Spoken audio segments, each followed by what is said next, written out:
Ekitongole ekirungamya ebyempuliziganya mu ggwanga Uganda Communications Commission UCC kimaliriza okukungaanya obujulizi obwetaagibwa okuvunaana abantu abakozesa obubi emitimbagano abaasaasanya amawulire agasasamaza abantu oluvannyuma lw'okubwatuka kwa Bomu mu Kampala. Ku Lwokubiri ssabbiiti eno Bomu bbiri zaabwatukira mu kibuga Kampala, emu yabwatukira kumpi ne poliisi ya CPS mu Kampala, endala yabwatukira ku luguudo lwa Parliamentary Avenue ku kisitebe ekya Jubilee Insurance mu kibuga Kampala. Poliisi yategeeza ensi nti abantu 7 be bokka abaafiira mu butujju buno era abasukka 30 babuuka n'ebisago eby'amaanyi nga n'abamu ku bo bakyali mu ddwaliro ekkulu ery'e Mulago. Waliwo abantu abagambibwa nti baasaasanya obutambi obukyamu obulaga nti abantu abaakosebwa Bomu baali bangi ddala era ng'obulala bulaga nti gavumenti erina abantu bangi be yabikkirira abaafiira mu Bomu zino ne batoogerwako.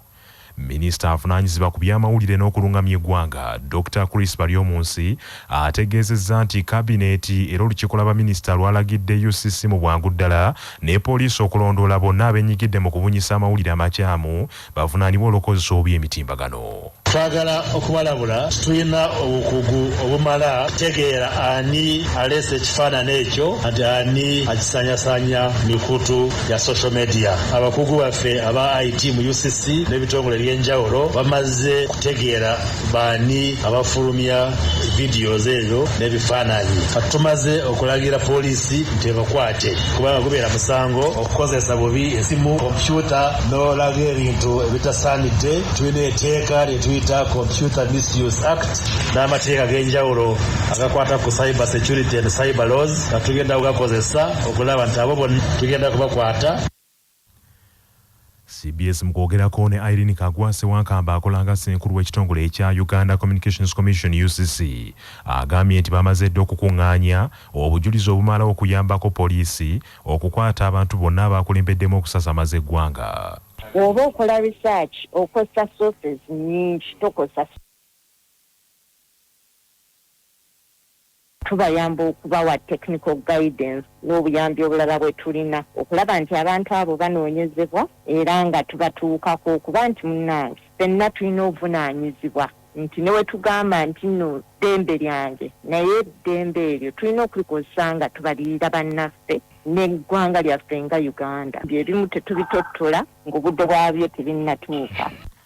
Ssewankamba agambye nti balina n'ebitongole ebyenjawulo bye bakwataganye nabyo okwongera okufuuza abakozesa obubi emitimbagano okumalawo omuze gw'okusasamazanga abantu n'okuteekanga obunkenke mu bannansi. Oba okola research okozesa sources nyingi tokozesa source emu. Sources z'oyongerako zimprovinga quality of output. Kati naffe mu kunoonyereza baba bagattirira ky'oba olaba era ennaku zino mu nsi yonna nga bwe yeetooloola batugamba mutunuulire nnyo ekya data analysis nti okozesa sources nyingi eza information okulaba kubuuza abantu mu bitundu mulimu okukozesa teknologiya so si nti obeera okozesa kyuma kyokka. Ayogerera poliisi enoonyereza ku buzzi bw'emisango Charles Twine ne Luke Oyesgire amyuka ayogerera poliisi mu Kampala n'emiriraano bakakasizza nti balina abamu ku bantu abayitiddwa poliisi ya kuno bongere okwennyonnyolako n'okubako bye banukula ku bikolwa ebifaanana bityo. Tetunaba kukwatayo ku bantu bonna naye nga kituufu tuli mu tunula mu nsonga ezo. Ebyo nga biri bityo kyaddaaki poliisi etuuse ku nzikiriziganya n'abooluganda lw'omugenzi Sheikh Muhammad Abbas Tirevu eyakubiddwa amasasi agamuttiddewo olunaku lw'eggulo. Mu kusooka wabaddewo okusika omuguwa okw'amaanyi wakati wa famire y'omugenzi ne poliisi ku kituufu ekyaviiriddeko omuntu waabwe okuttibwa. Olunaku lw'eggulo poliisi ng'eyita mu mwogezi waayo Fred Enanga yakakasizza nti be baakubye Sheikh Muhammad Abbas Tirevu amasasi agamuttiddewo mu maka ge Katereke ensangi mu ttawuni kanso y'Ekyengera mu disitulikiti y'e Wakiso nti ono yabadde n'akakwate ku kabinja ka ADF. Enanga yategeezezza nti ono yabadde akola ogw'okuyingiza abaana mu kibinja ekyabayeekera ekya ADF ekigambibwa okukuba Bomu mu Kampala ku Lwokubiri lwa ssabbiiti eno omwafiiridde abantu 7 n'abalala basukka mu 30 ne batuusibwako ebisago. Imaamu w'omuzikiti gwa Clock Tower era nga direkita w'ekibiina ekitwala abatabuliki mu ggwanga ekya Uganda Muslim Tabligh Community Department Yusuf Damba akulembeddemu enteekateeka n'ategeezezza Kyabassa nti oluvannyuma olw'okufuna ebiwandiiko kaakano boolekera Mulago okuggyayo omulambo gw'omugenzi basobole okukola ku nteekateeka ez'okuziika. Imaamu Yusufu Ddumba era ategeezezza nti amangu ddala nga bafunye omulambo gwa munnaabwe baakugutwala mu limbo y'Abayisiraamu Enkowe mu disitulikiti ya Wakiso guziikibwe ku ssaawa 9 ez'olweggulo, kyokka avumiridde engeri Sheikh Muhammad gye yattiddwamu abaserikale n'asaba babeewo okunoonyereza mu bwangu ddala bafune obwenkanya. Muganda waffe yafudde inna lillahi wa inna ilaihi raji'un Sheikh Muhammad Abbas Kirevu, naye alhamdulillah ebbaluwa zivuddeyo ku poliisi ensangi era betusindise basimbudde okugenda e Mulago mu mokyale bajjeeyo mayiti enaazibwe. Bwemala okunaazibwa tujja kuziika olwaleero Enkowe mu limbo. Ntegeeza yenna ayagala okuziika ku Muhammadi agende butereevu Enkowe, n'okusaalira kujja kuba mu limbo n'ebyokwogera byonna n'olwekyamaliriza okusaala tujja kubanga tumuziika Allah bana basobosezza. Naye Abasiraamu mbagumya teryafa okujjako ng'olunaku lwe lutuuse efa ya muganda waffe yatukanze mbi nnyo, naye mbagumya nti Muhammad yafudde nga yabanja so si yabanjibwa. Mu mbeera y'emu bannamateeka abalwanirira eddembe ly'obuntu balabudde gavumenti yakuneekangavula ab'ebyokwerinda abazze batta abantu abateeberezebwa okubeera abatujju eremenga kubabikkirira bw'eba n'emalawo ebikoli by'ekitujju ne bannansi okumanya ebiriwo. Ebitongole ebyokwerinda bizze bitta abantu abateeberezebwa okuba abatujju nga ku bano kuliko Musa Modasiri yali amanyiddwa nga Moze, agambibwa nti yali omu ku kabinja k'abatujju aka ADF eyakwatibwa mu bitundu by'e Katooke mu divizoni y'e Nabweru, ab'ebyokwerinda ne bamukuba amasasi agamuviirako okufa. Waliwo ne Sheikh Muhammad Abbas Kirevu yabadde omutuuze w'eggangu eggangu mu Wakiso era nga yabadde n'amaka amalala mu bitundu by'ekyengera mu disitulikiti ya Wakiso, ab'ebyokwerinda gwe basse olunaku lw'eggulo.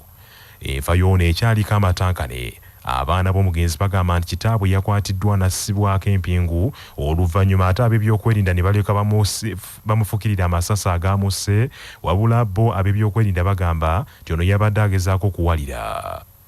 Wabula n'abantu abalala bana abaakubiddwa amasasi mu disitulikiti y'Entoroko sabbiiti eno nabo ab'ebyokwerinda baategeezezza nti baabadde bayeekera ba ADF, naye nga mu mbeera eno ng'embeera ey'okuttibwa kw'abantu bano ereesewo okukubagana empawa mu bannansi. Dr. Livingstone Sewanya n'akulira ekibiina kya Foundation for Human Rights Initiative agambye nti ebikolwa eby'okutta abantu bano bigenda kukuumira bannayuganda mu kizikiza era bangi bakwongera okubuusabuusa obutuufu bw'ensonga ezoogerwa ku bantu bano. Enkola efaanana bw'etyo eyongera bwongezi kwenyikiza bannayuganda kuba tebayinza kumanya mazima, ate era n'ebikolwa ebyo byongera okulaga abantu abalala nti ddala nabo tebagoberera mateeka. Olw'ekyo obumenyi bw'amateeka tebusobola kumalibwawo na bumenyi bw'amateeka. Kiba kizibu nnyo eggwanga okumanya amazima kuba n'abo abateeberezebwa abandi badde babuuzibwa 4 na 5 ne tubbe bateebereze baba bamaze okubatta.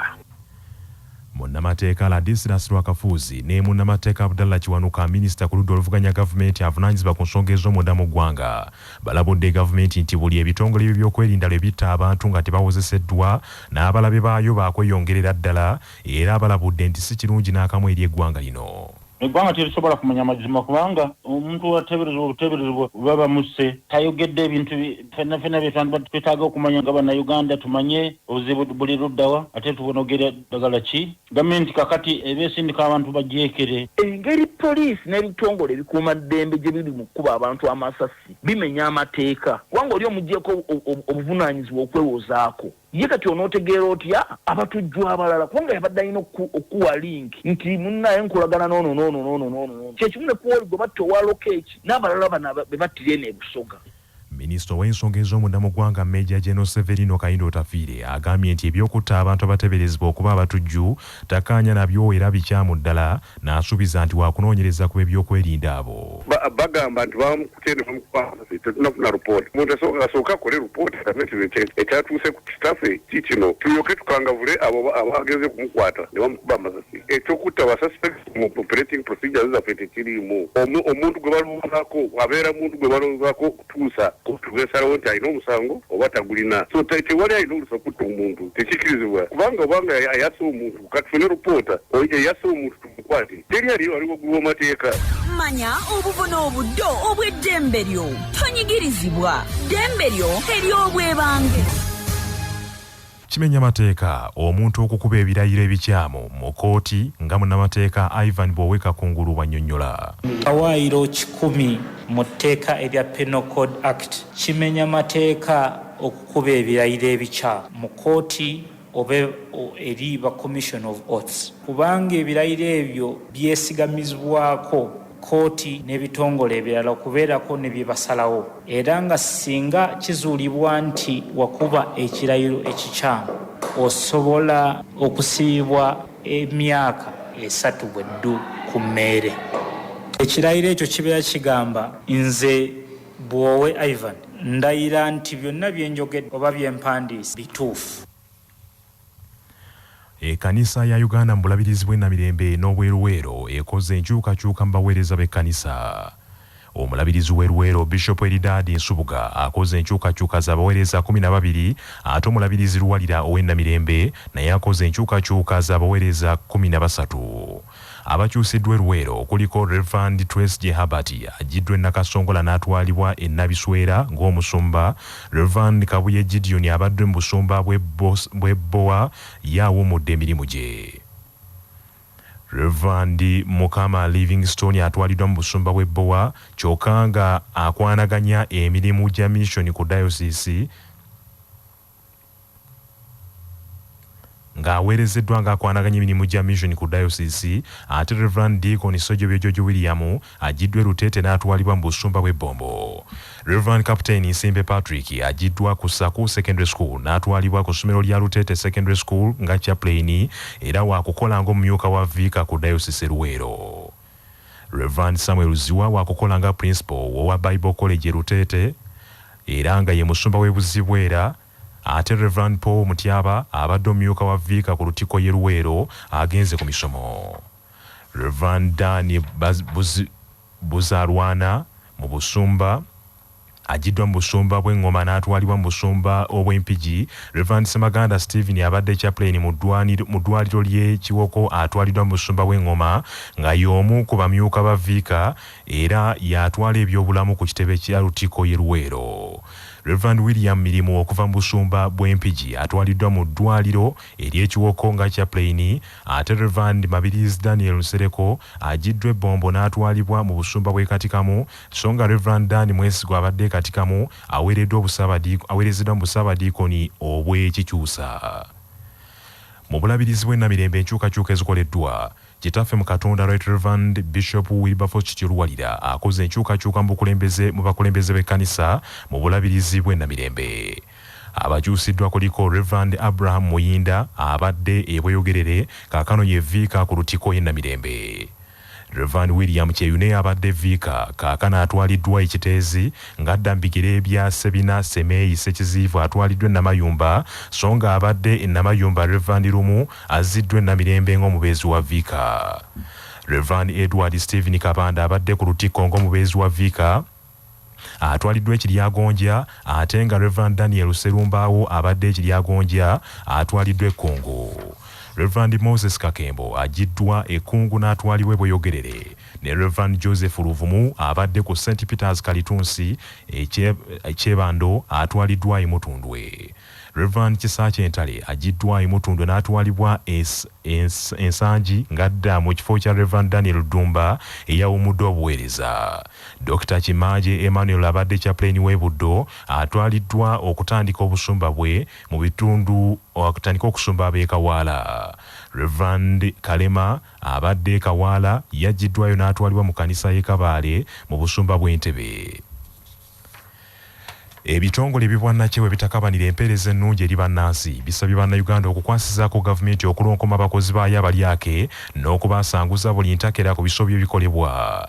Ebitongole bino okuli Action Aid Uganda, Anti-Corruption Coalition Uganda ne Uganda Debt Network bigamba nti singa bannansi basitukiramu ne basanguza abalyake, Uganda yandifuna ku bwerero gye bujja. Bw'abadde atongoza sabbiiti y'okulwanyisa obulyake mu ggwanga, Ssenkulu wa Action Aid International Xavier Ejoy asinzidde mu Kampala n'asaba abakulembeze ku mitendera gyonna bakomye okwerowoozangako bokka na bokka nga bali mu buyinza wabula baweereze bulungi abaabalonda ku lw'obulungi bw'ensi eno gye bujja. It is important for all stakeholders in Uganda to sustain the campaign and the fight against corruption. Ultimately, the participation of citizens remains the most effective tool in the fight against corruption. Why is that? Because corruption dehumanizes citizens, ordinary people, it deprives them of services, and it auctions their future. So it's important in that regard to ensure that citizens are cognizant of the effect of corruption, not just in their livelihood and welfare today. Joyi Mombera imwasabya ofisi ya kalisoliso wa government okwongera amaanyi mu kuluma abalyake bagambye nti emirundi mingi balekebwa ne bayinaayina so nga beba balyako ensimbi zaabwe basigalawo nga babonaabona. Kayinga Yisito Muddu omukwanaganya emirimu mu kitongole ekya Community Transformation Foundation Network anenyeza government olw'obutawa bannansi mukisa kumanya mateeka mu nnimi zaabwe enzaaliranwa olw'amateeka ne gasigalira abantu abaasoma Olungereza nga n'abamu ku baasoma Olungereza nabo tebalutegedde. Mu kaweefube ono ebitongole ebirwanyisa obulyake mu ggwanga bigenda kutalaaga ebitundu bya Uganda eby'enjawulo okusomesa bannayuganda okumanya eddembe lyabwe n'obuvunaanyizibwa bwabwe ku bakulembeze. Amawulire g'ebyemizannyo mu mawulire gaffe agaca basafama gakutuusibwako pikipiki TVS 125 eyajja okugobako obwavu kati nno gyeyune okuva mu Yuvraj ebbanda.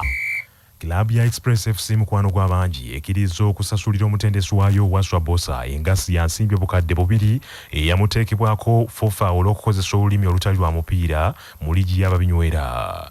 Bino byaliwo omwezi oguwedde ogw'ekumi oluvannyuma lwa Arua Hero okulumba Express omwayo ewankulukuku n'egikubirayo goolo wazinda babbiri ku bwereere ekyaleetera Waswa Bosa okwogera amafuukuule era fufa n'emulagira okusasula engasi ya bukadde bubiri n'okutuula wansi emipiira 3. Oluvannyuma lw'ensisinkano wakati wa ssentebe wa Express FC Kiryowa Kiwanuka n'omukiise wa klabu ku lukiiko lwa FUFA olw'oku ntikko. Era nga ye president wa FUFA owokusatu Florence Nakiwala Kiyingi, Express ekkiriza okusasulira Waswa Bosa ensimbi zino ezitalina kusukka lwakubiri lwa sabbiiti ejja wakati mu bukwakkulizo obw'amaanyi. Ono bwekiri wakkiriza Express w'omutango ogwo naye nga omutendesi Waswa Bosa agenda kuteekebwako obukwakkulizo obw'amaanyi mu neeyisa ye n'engeri gy'ayogeramu ne bannamawulire n'oweekitiibwa eklaabu yaffe Nganzi, era nga buno obukwakkulizo ajja kubeera nga abuteekako omukono. Era nga tusaba abantu bonna ffenna tukwatire wamu okulaba nti klabu ya Express ebe n'omuzannyo gw'omupiira okutwaliza wamu bisigala nga tebikyoboddwa muntu kinnoomu. Banaffe amawulire ag'essaawa eno kangamaliriza embufunze. Ekitongole ekirungamya ebyempuliziganya mu ggwanga ekya Uganda Communications Commission UCC kimaliriza okukungaanya obujjulizi bwe kyetaaga okuvunaana abantu abakozesa obubi emitimbagano abaasasamaza n'okusaasaanya amawulire agatali matuufu oluvannyuma lw'okwatuka kwa Bomu mu Kampala. Kyaddaaki poliisi etuuse ku nzikiriziganya n'abooluganda olw'omugenzi Sheikh Muhammad Abbas Kirevu eyakuba amasasi agaamutiddewo olunaku lw'eggulo. Bannamateeka abalwanirira eddembe ly'obuntu balabudde gavumenti ya kuno era abagiwabudde ekangavvula ebyokwerinda abazze batta abantu abateeberezebwa okuba abatujju ereme kubabikiriranga bw'ebanga enerwanyisa obutujju n'okumalawo okutya mu bannansi. Bannaffe ag'essaawa eno bwe gatyo bigagenze sigala naffe ku CBS FM ey'obujjajja nze Joshua Musaasizi Nsubuga agundegunda omuteregga.